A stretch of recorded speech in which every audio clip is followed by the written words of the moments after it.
Logan, a bit of a wild one at Bell MTS Place last night. 11 goals in the end. You do get a point from it, even though the home winning streak came to a close. How did you see it?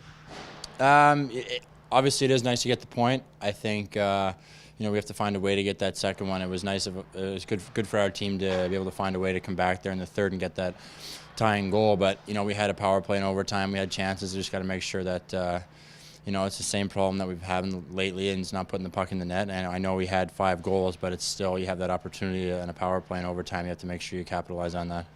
Goaltenders, despite the score, Sean, in the game, Eric Comrie had some big stops. I know Charlie Lindgren had some big stops too, with a spectacular one in the overtime.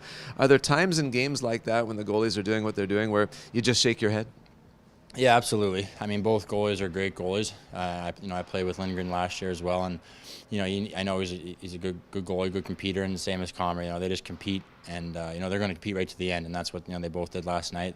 I talked to Lindgren after the game and after that overtime try I had, but it's fun. I mean, it's good, but you're playing against good goalies, they're professional goalies, and that's what they're getting paid to do. But it's still nice when we be able to find a way to beat them.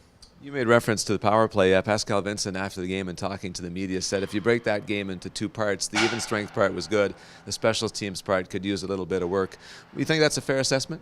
Oh, absolutely, yeah. I mean, we let up 2 or 3 on the penalty kill as well, and I think we had 2 in the power play, but we had, I don't know how many power plays, 6 to 8 power plays. So that's what's going to win and lose games for us coming down here the last, the second half of the season. I think it's important for us to make sure we dial that in and don't take it for granted being out there and, making sure that we're getting the job done, whoever's out there.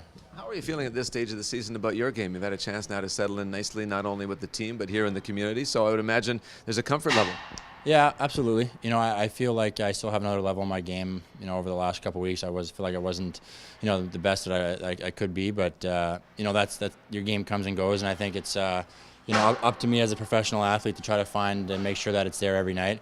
And that's my game plan here for the next 40 games, is just make sure I'm bringing my game defensively, and I think the rest is going to come. We have enough power on the team to win games, just to make sure everyone's locking it down defensively, and I think the offense will come.